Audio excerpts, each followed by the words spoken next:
replika ng mahal na pong Jesus Nazareno galing ng Quiapo, nasa Gimba na. At ang balitang yan, ihatid sa atin ni Arya Lea. Arya Lea? Kaya nga po, magandang tanghali po sa ating mga tagapakinig dito sa bayan ng Gimba at lalong-lalo na po sa mga nakabang sa ating Facebook Live streaming ngayong araw.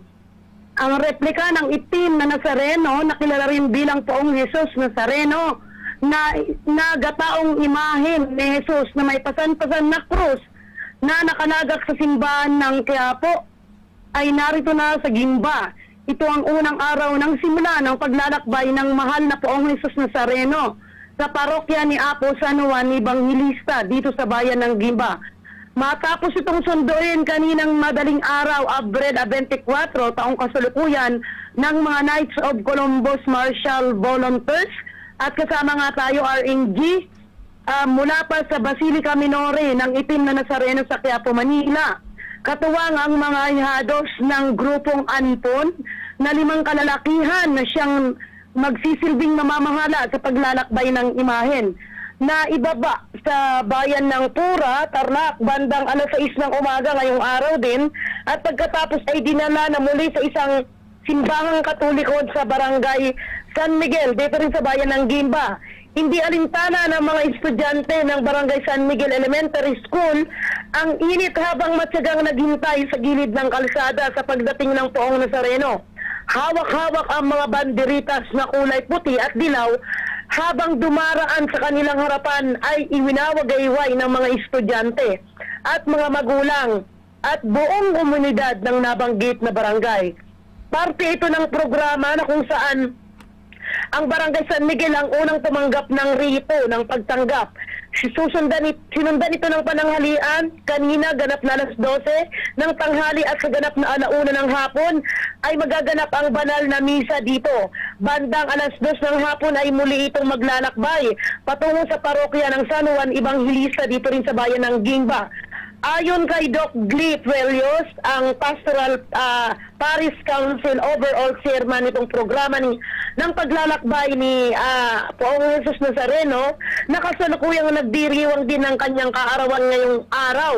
Kasing init ng panahon ang pagtanggap ng mga taga San Miguel sa pagdating ng Jesus Nazareno. Samantala kasamang G at kasamang Arme, ang programa ng mahal na Poong Jesus Nazareno ay sisimulan niya ngayong araw. Mamayang alas 4 pagdating ng hapon sa parokya ni San Juan Evangelista ay magkakaroon ng banal na misa bandang alas 5. Alas 4 ng hapon rito ng pagtanggap. Alas 5 ng hapon ang banal na misa at pagsapit ng alas 6:30 ng gabi ang pagtatanod o pahalik.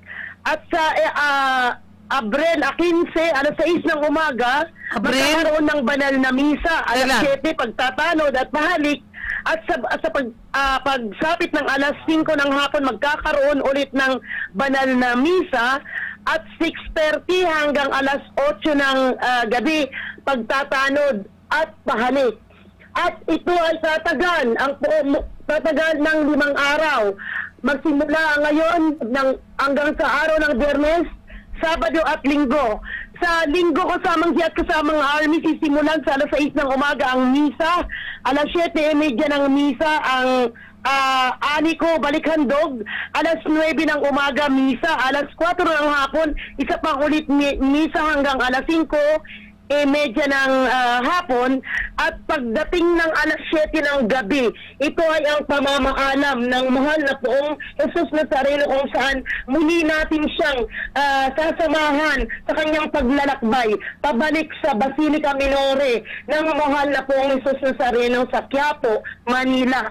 So ito po ang Arya Lea, pansamantala ngayong araw para sa Balitang Lokal. Ang radyo natin Gimba 105.3 FM, tuloy-tuloy sa pagbabalita at serbisyo. Sama-sama tayo, Pilipino. Maraming salamat, Arya Lea. Kailan yung procession na ilalakad sa mga kalsada tulad nung dati? Kasamang G at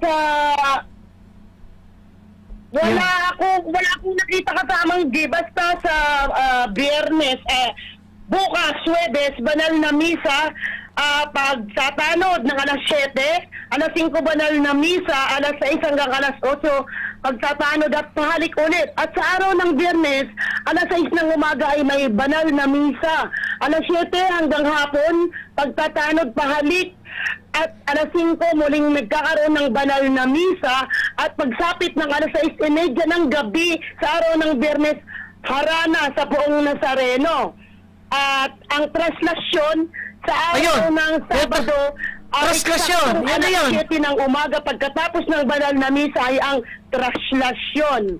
At ibabalik sa simbahan alas 5 ng hapon, magkakaroon ulit ng pagtatanod at pagsapit ng alas 5 ng hapon, banal na misa ulit at pagsapit ng alas 6:30 ng gabi hanggang alas 8 ng gabi, pagtatanod at pahalik. So ang traslasyon ay mangyayari sa araw ng Sabado, eksakto alas 7 ng umaga kasamang G at kasamang Army. Ayun, yan pala yung traslasyon.